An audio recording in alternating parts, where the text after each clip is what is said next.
Hello, everybody. My name is Graham Elwood, and you are watching the Political Vigilante from our Road studio.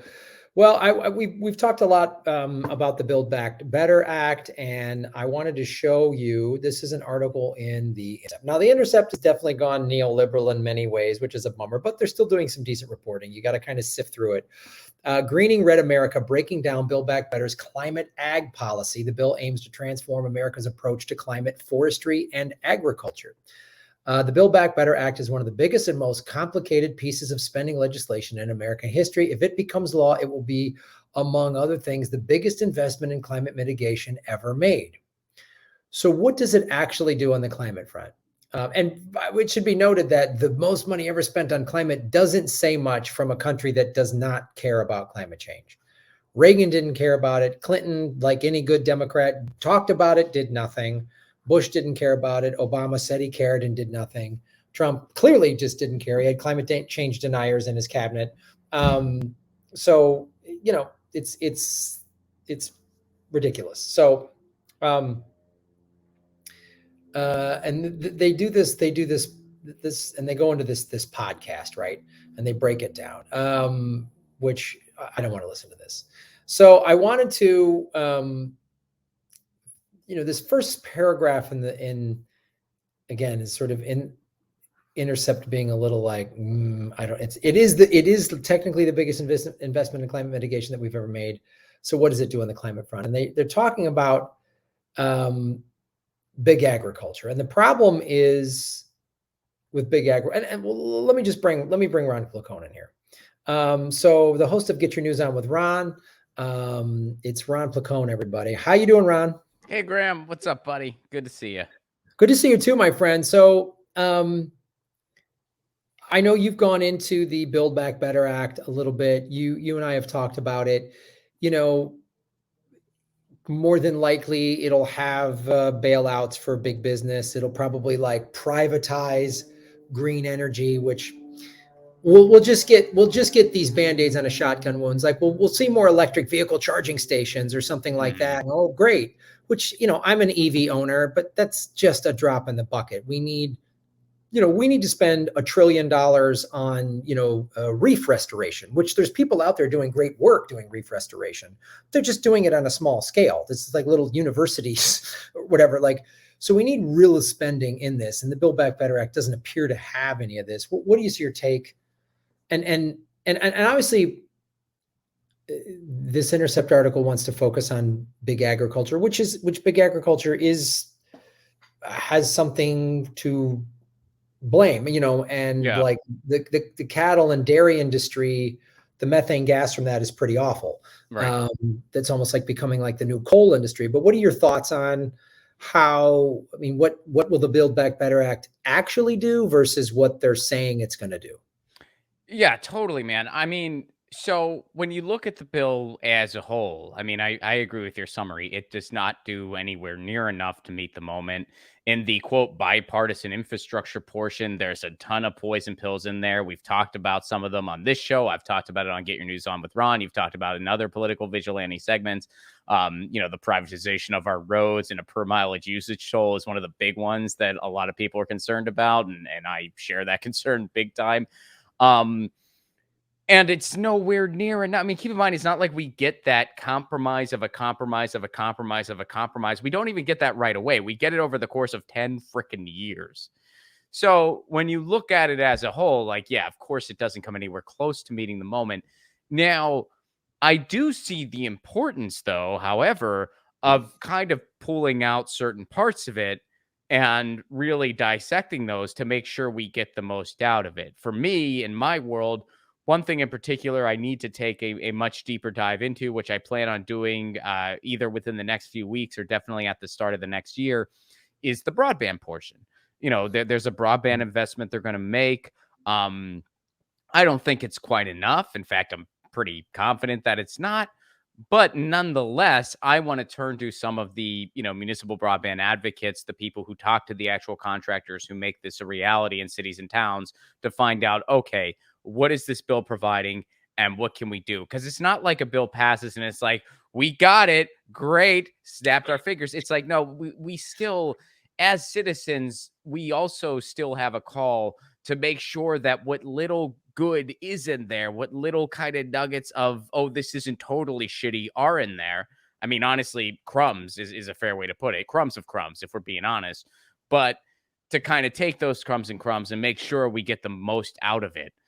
There's still a call to do that, whether it's on broadband or whether it's like different ways of farming and stuff like that. And to get to this topic in particular, this is one of those things, man. I believe, and maybe you agree with this, maybe you don't. I think you probably do, though. People do not emphasize hard enough the importance of eating locally. I know it's not the world's sexiest topic. I know sometimes, like, I'm a cliche of myself talking about farmers, but I don't even have shoes on right now, Graham. I am barefoot talking about farmers markets. Earlier today in the preamble, I was talking about going to my farmers market today, and I was just like, oh, I didn't need granola this time, so I said I'll take kale chips instead. I get it, but man, that stuff's important.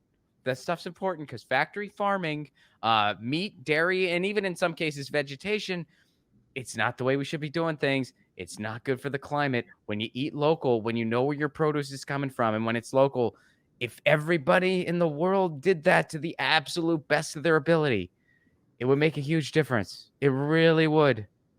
Yeah, I mean, and there's a lot to, the big agro farming. Not only do they use pesticides and all that stuff, then there's this whole globalization aspect to it where, like, they're literally, I was at a Costco when I was in Hawaii.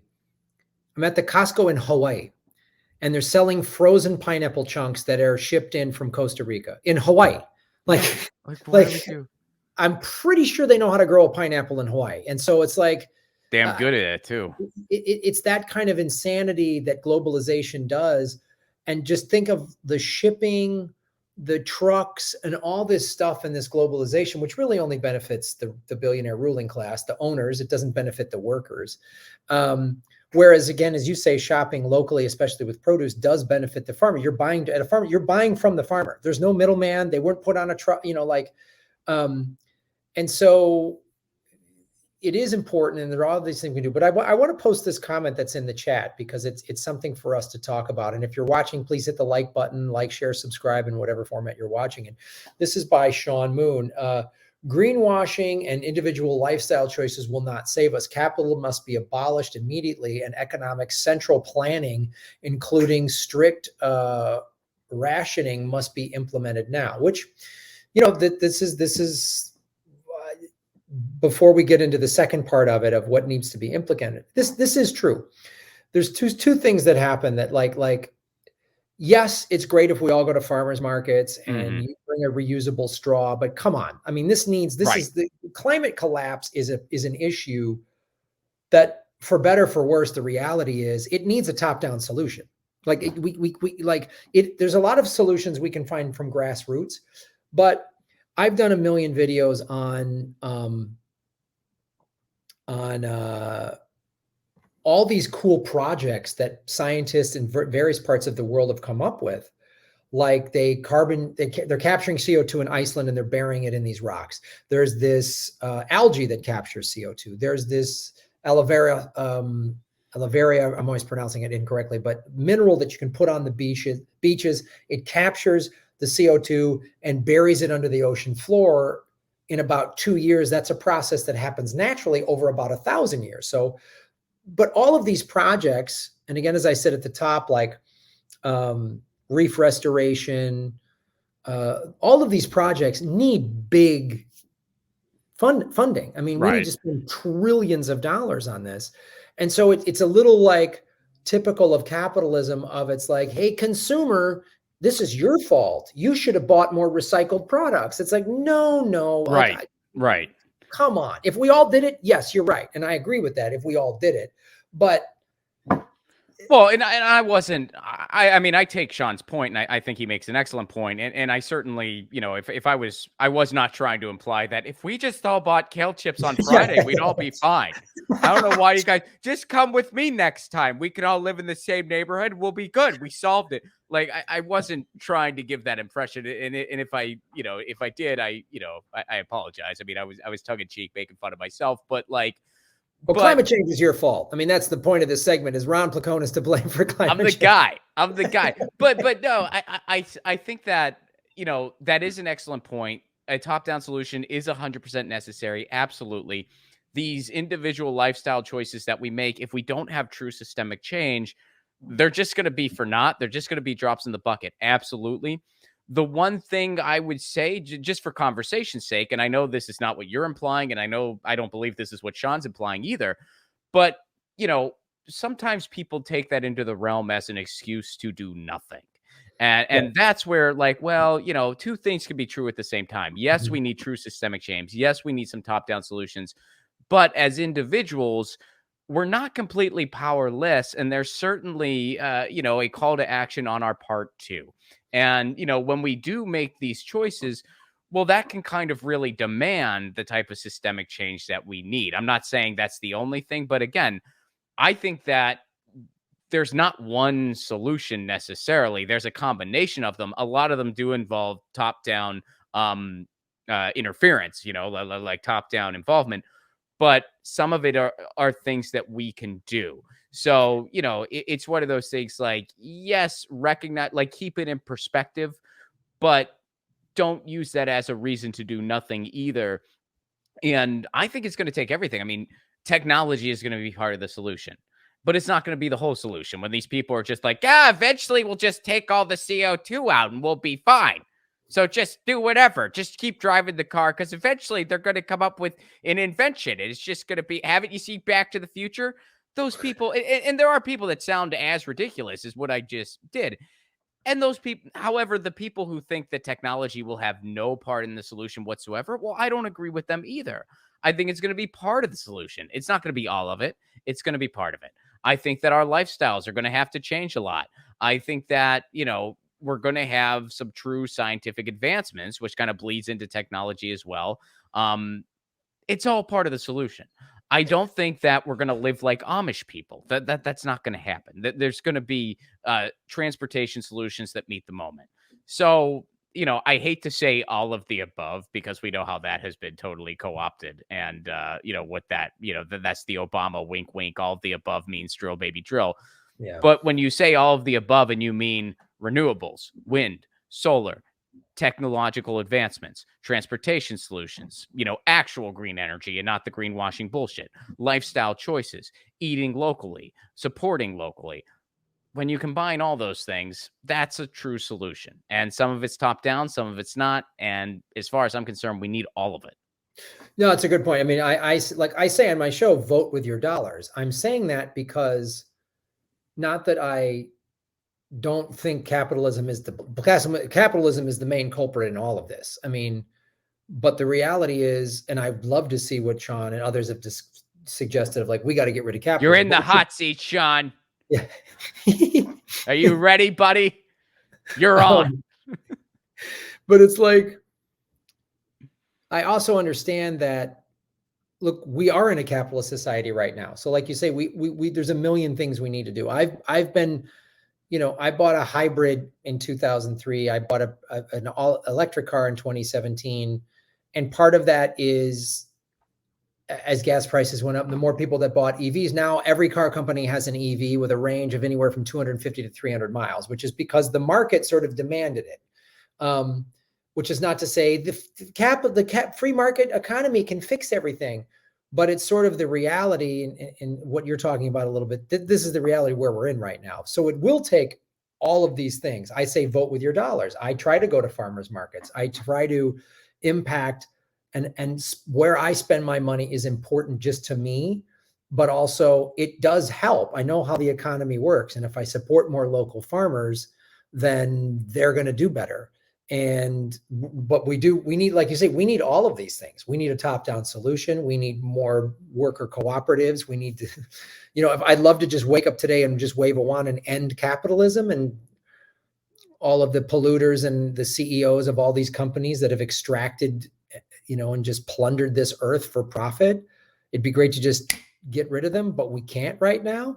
So it's important to pay attention to all of the things we can do. You're right. And I agree too, because yes, we need a top-down solution, but then I also hate when it's like, well, so I'm going to do nothing, I really Those aren't hate your that. only two choices. No, yeah, Yeah, it's and like, it's it's yeah, one of those things. There's a lot of in between recognizing a top-down solution is necessary and then being like, "Well, I'm gonna do fuck all." Like, no, that doesn't mean do fuck all. Like, right. there's I need to turn on these. So the sun went down a little bit and it fucked with my lighting because I also sometimes count on natural lighting in which is very, very responsible of me.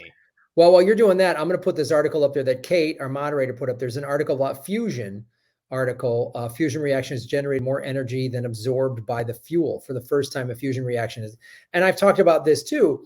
I used to be a big like, nope, I don't want nuclear energy. I'm against it. And then I had someone on my show explain to me about the thorium fusion is different and it's the cleaner version. It's of course the version we got rid of, that Nixon got rid of, because it's not the version that can also be used for warheads. So of course we went with the dirty, weird. We went with the dirty war version. But again, and while to kind of play devil's advocate to my own point, and the point that Sean was making is, yes, we need a top-down solution, but also it's where on a local level we can, because I think it's easier to move politics on a local level than a federal level, because the federal level is so bought and paid for.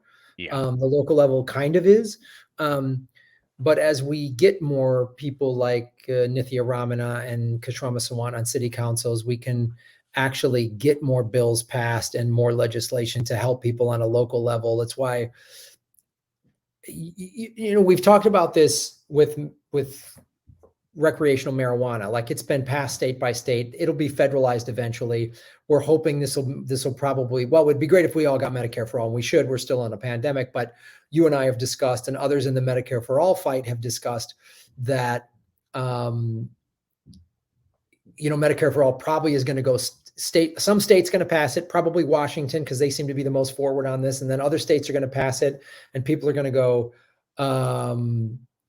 this is be great. And I think that also might, unfortunately, but it's still a strategy. It's not the best one, but it still could move the needle if we do this on a local level. If the state of California says, all right, we're going green, no more, because countries are saying this, India is saying no more gas cars by 2035. Car companies are saying this. Right. I mean, in the same way, like El Salvador is the first country to adopt Bitcoin. Other countries are going to fall. If a state said, we're going completely green, you know what I mean? Like, we're going to do this, and saw the jobs, just in the same way that like recreational marijuana, specifically to Colorado, they've seen an influx in money. They've seen more tax revenue for their schools. They had like banks dedicated to it and stuff, because like originally like federal funding was difficult because like it was like the first state and it was the only state. So they had to, I mean, they have all kinds of stuff out there because they were just first. Yeah. And I think that might be what it's going to take to deal with this. I mean, and centrists, will say, well, hey, this Build Back Better is better than nothing. It's better than Trump. And I'm saying, well, of course it's better than Trump, but all Trump means is we're not going to die by the year 2045. We're going to die by the year 2050. So yay, Biden. So,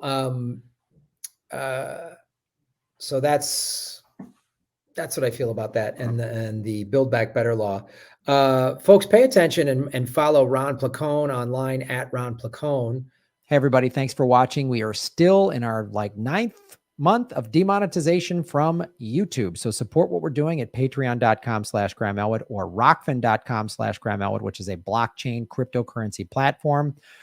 It's free to sign up, and there's a premium level at $10 a month. And for that, you get everybody on the platform's premium content. Myself, Lee Camp, Ron Placone, Jimmy Dore, Whitney Webb, Kim Iverson, Abby Martin, and many, many others.